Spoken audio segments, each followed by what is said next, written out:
कोई कहता 10 मर गए, कोई कहता 30 मर गए, कोई कहता 50 मर गए, कोई कहता हजारों मर गए। और सरकार के पास एग्जैक्ट डाटा नहीं है कितने लोग मरे हैं। क्या उन सभी लोगों में, मैं आपको चैलेंज कर रहा हूं, ये खुल के चैलेंज कर रहा हूं मैं आपको, एक भी वीआईपी की मौत दिखा दो कि एक वीआईपी मरा हो। हिंदू भाइयों से सवाल, मेरे हिंदू भाइयों, जरा सोचो, तुम हुकूमत से हिंदू राष्ट्र की बात करते हो, कहते हो कि मुसलमानों को हिंदुस्तान से निकाल देना चाहिए, लेकिन आज तुम्हारे अपने घर के लोग, तुम्हारे भाई, तुम्हारी बहन, तुम्हारे चाचा, तुम्हारी माँ कुंभ मेले के भगदड़ में मर गए, मगर फिर भी हुकूमत तादाद छुपा रही है। अस्सलामु अलैकुम दोस्तों, आज हम एक अफसोसनाक हादसे के बारे में बात करेंगे, कुंभ मेले का सच। अगर मैं कुंभ मेले के बारे में सच बोलूं तो दिल में खौफ भी होता है और गुस्सा भी आ रहा है। कुछ लोग खुद को संत कहते हैं, मगर दर हकीकत वो ऐसे काम करते हैं कि उन्हें दरिंदा कहना चाहिए। मैं सख्त अल्फाज इस्तेमाल करना नहीं चाहता, लेकिन अफसोस कि ये लोग खुद को संत कहलवाते हैं और आवाम भी उन्हें ऐसा ही मानते हैं। बागेश्वर बाबा की बातें, बागेश्वर बाबा खुद को बड़ा बाबा मानते हैं। वो कहते हैं कि गंगा के किनारे मरने से मोक्ष मिल जाती है। मरना सबको है, पर कोई गंगा के किनारे मरेगा तो वो मरेगा नहीं, मोक्ष पाएगा। अगर ऐसा होता तो बाबा खुद गंगा के किनारे जाकर मोक्ष क्यों नहीं ले लेते? क्यों जमीन पर बोझ बने हुए हैं?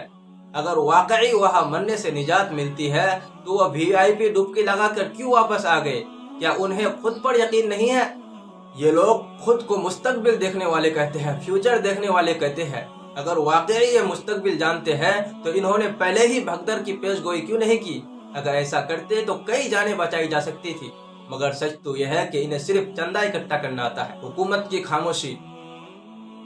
क्या हुकूमत से यह सवाल नहीं किया जा सकता है कि कुंभ में इतनी बड़ी भगदड़ क्यों हुई? कहा जा रहा है कि 30 लोग मरे, मगर जो वीडियोस और रिपोर्ट सामने आई है उनसे लगता है कि तादाद कहीं ज्यादा हो सकती है। कुछ संतों का भी कहना है कि हुकूमत असल तादाद छुपा रही है। क्या आपने देश के सामने झूठ क्यों बोला? सनातनियों के सामने झूठ क्यों बोला?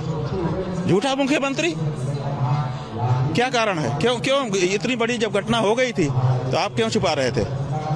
तो इस बात की पीड़ा ज्यादा है कि जो घटना हुई वो तो हो गई, लेकिन इन्होंने उसको छुपाने का प्रयास किया जी। अब तो छुपाए रहे, शाम को जाकर के बोलते हैं कि वो हो गया है। आप पूरे दिन आपको पता ही नहीं था, दुनिया बता रही थी, आपको पता ही नहीं था। तो आज सबसे बड़ी जो हम लोगों के मन में पीड़ा है वो ये है कि हमारा मुख्यमंत्री झूठा है। वो इस बात की पीड़ा है कि वो हमारे साथ घटना घटती है हम ही से छिपा लेता है, और हमको हमारे जो मृतात्मा हैं उनके प्रति संवेदना व्यक्त करने के लिए, उपवास तक रखने के लिए मौका नहीं दिया इस व्यक्ति ने।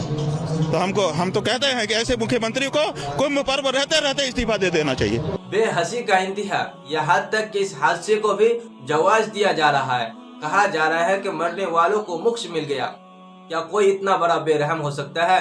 जो लोग खुद कारोबार करते हैं उनके दिल में भी कुछ ना कुछ रहम होता है, मगर ये लोग तो बिल्कुल बेहस है। इनके सीने में दिल नहीं पत्थर है। हिंदू भाइयों से सवाल, मेरे हिंदू भाइयों, जरा सोचो, तुम हुकूमत से हिंदू राष्ट्र की बात करते हो, कहते हो कि मुसलमानों को हिंदुस्तान से निकाल देना चाहिए, लेकिन आज तुम्हारे अपने घर के लोग, तुम्हारे भाई, तुम्हारी बहन, तुम्हारे चाचा, तुम्हारी माँ कुंभ मेले के भगदड़ में मर गए, मगर फिर भी हुकूमत तादाद छुपा रही है। क्यों? क्योंकि तुम गरीब हो, तुम दलित हो, तुम पसमानदा हो, तुम वीआईपी नहीं हो। यह हुकूमत सिर्फ तुम्हें अपने फायदे के लिए इस्तेमाल कर रही है। यह हुकूमत तुम्हें सिर्फ अपने फायदे के लिए इस्तेमाल कर रही है। तुम्हें हिंदू मुस्लिम में बांटकर असल मसाइल की तरफ तुम्हारा ध्यान से हटा रहे हैं। भाइयों, यह नफरत फैलाना बंद करो, सब मिलजुल कर भाईचारे के साथ रहो, क्योंकि जब मुसीबत आती है तो वो मजहब नहीं देखती। इस बार मुसलमानों को कुंभ में जाने से रोका गया, मगर जब भगदड़ मची तो सबसे पहले मुसलमानों ने अपने मस्जिदों के दरवाजे तक खोल दिए। साहब की मस्जिद के इमाम साहब, अमीन साहब जो है यहाँ पे पानी बांट रहे हैं। पानी ले लो, पानी। वसीउल्लाह साहब की मस्जिद के इमाम साहब। ये वक्त था जब इंसानियत ने मजहब से ऊपर उठकर सबकी मदद की। जहाँ एक तरफ मुसलमानों को कुंभ में जाने की इजाजत नहीं दी जा रही थी, वही उन्होंने अपने दरवाजे सबके लिए खोल दिए और सबको दिखा दिया कि इंसानियत सबसे बड़ी है। मोदी जी का कुंभ न जाना, आज खबर आई है कि वजीर आजम नरेंद्र मोदी ने कुंभ जाने से इनकार कर दिया। अच्छा किया, बिल्कुल सही किया, मगर सवाल यह है कि ऐसा क्यों किया? इन्हें 5 तारीख को कुंभ जाना था, और अगर वहां जाते तो सारा दिन मीडिया यही खबर चलाती ताकि अवाम का ध्यान असल हादसे से हटाया जा सके। मगर हालात इतनी बिगड़ चुकी है कि अब ये खेल नहीं चल सकता। ये कोई मामूली हादसा नहीं था, बल्कि एक बहुत बड़ी लापरवाही और बेहसी का मिसाल है। अवाम को चाहिए कि आंखें खोलकर और हकीकत को समझे, नफरत को छोड़कर सब मिलजुल कर भाईचारे के साथ रहे ताकि सबका भला हो।